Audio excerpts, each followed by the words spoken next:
Natuto lang talaga ako uminom ng malakas sa mountain biking. Pero nag-ano ka rin ba, kuya? Nag-shot ka rin ba? Nag-inom ako.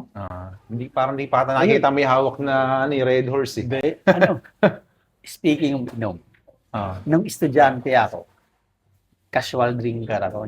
Casual drinker. Nag-inom lang ako pag may birthday, fiesta, kasalo, yun lang. Natuto lang talaga ako uminom ng malakas sa mountain biking. Talaga. Oo. Kasama rin sa culture eh, no? Masabi mo dun sa sinabi ni Rasta, Na? ano raw siya? 2 battles daw siya bago mag-race. Anong masabi? Si Rasta, maraming gumagawa nun. Hindi lang siya.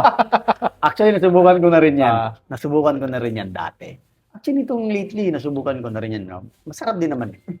Kaso, nung nag-organize na kami ng Harvest na series 2 years ago ata yun. 3 years ago. Isa ako sa naatasan. Although marami kami, gumawa kami ng rules na kasi. Bawal uminom mga ano. Kaya doon natanggal. Kasi kasi nga, di ba, medyo nakainom. Parang pangdagdag lakas loob ng yun eh. Pero ako naman kasi, kahit nakainuman or wala, medyo malakas na talaga loob. Hindi ka mabilis malasing din? Siguro depende sa kondisyon. Nalalasing din. Nalalasing din? Nalalasing din.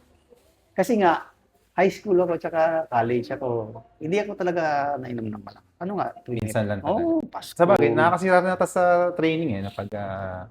hindi naman. Basta ako kasi, ang ano bang tawag dyan? Prinsipyo ba tawag din dyan? Nakain ka ng malakas, kain mo lahat, wala kang, kahit sabihin mo mataba or ano, nainom ka ng madami. Once na, ako kasi, basta ako, sa akin once na ipapawis mo yan, lalabas naman lahat yan.